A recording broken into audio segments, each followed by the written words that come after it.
Biggs is preparing for a typical training exercise. He's up there, hanging from the side of the chopper. Biggs is the tactical flight officer, maneuvering the hoist and directing the pilot where to go to get the swimmer to the victim. The Kerrville native has been doing this kind of work for a decade, but the Hill Country flood event was different. That morning, July 4th, you heard the call for Kerrville, Kerr County. That's your community.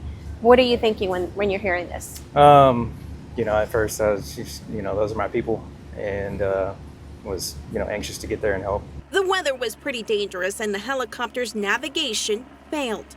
So the hometown local used his knowledge of the roads to guide the pilot to Kerrville. The first rescue, we took off from the airport, and we were headed upriver, and some of the boat crews were out underneath an individual, stuck in a tree.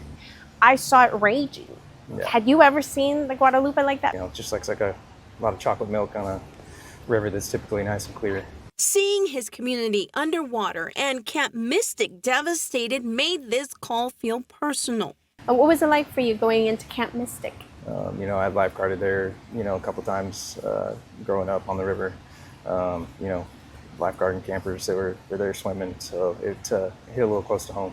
Did you get a chance to interact with some of the girls that day? A little bit, loading them up into the helicopter, and just making sure they were okay with, what was going on.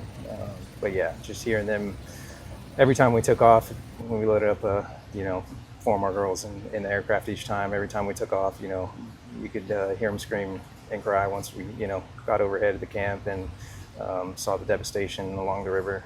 As part of his job, he continued to return to Kerr County in the weeks after the flood, but it's also his home. You see the devastation that's still there, people still hurting, trying to recover, and so it's definitely a long process, and the hardest part starts once everybody leaves and there's still work to be done.